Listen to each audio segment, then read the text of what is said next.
Bonjour les SIAP, déjà je tiens à remercier les nouveaux abonnés. Pour les autres, vous aurez de toute manière une vidéo hypnotisante vous obligeant à le faire à la fin.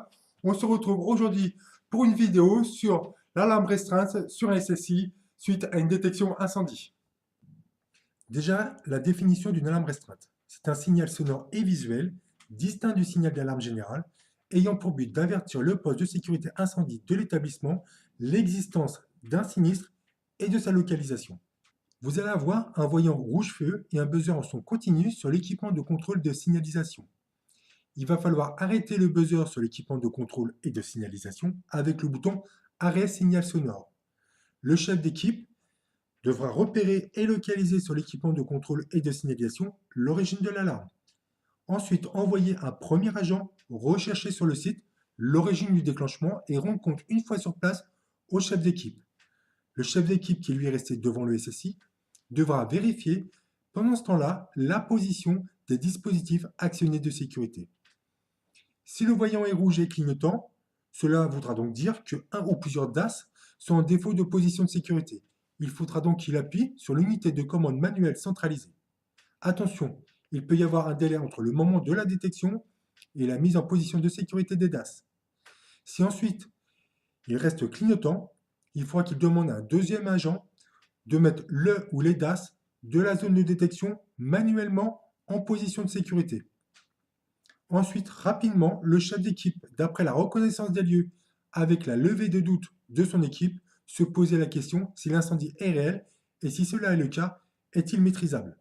Si l'incendie est réel et que les signaux sonores du bâtiment sont en marche, le SIAP sur place devra, si possible, éteindre le feu et s'il est non maîtrisable, appeler les sapeurs-pompiers, envoyer un SIAP accueillir les sapeurs-pompiers, préparer les clés, les plans et des émetteurs-récepteurs et se mettre à disposition des sapeurs-pompiers dès qu'ils vont arriver.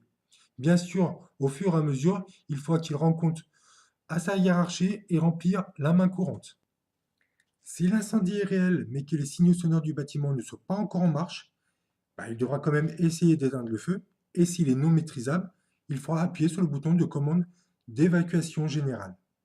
Ensuite, appeler les sapeurs-pompiers, toujours envoyer un SIAP accueillir les sapeurs-pompiers, préparer les clés, les plans et les émetteurs-récepteurs, toujours se mettre à disposition des sapeurs-pompiers, évidemment encore, rendre compte à la hiérarchie et remplir la main courante. Si l'incendie n'est pas réel ou qu'il a déjà été maîtrisé par le SIAP qui était déjà sur place, mais que les signaux sonores du bâtiment sont déjà en marche, il faudra attendre l'arrêt des signaux sonores de 5 minutes minimum. Dans tous les cas, on ne pourra jamais les arrêter. Passer au niveau 2 et appuyer sur le bouton réarmement. Remettre les DAS ensuite en position d'attente. Bien sûr, toujours rendre compte à la hiérarchie et remplir la main courante. Enfin, si l'incendie n'est pas réel ou qu'il a déjà été maîtrisé par le SIAP et que les signaux sonores du bâtiment ne sont pas encore en marche, il faudra très rapidement arrêter le processus avant déclenchement des signaux d'évacuation en passant le SSI au niveau d'accès numéro 2 et appuyer sur Acquittement processus.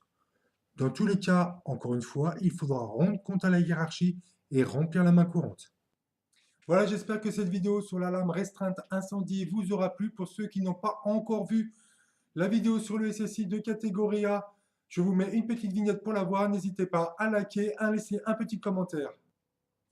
Abonne-toi. avec le lien sous la Abonne-toi. vidéo. Abonne-toi.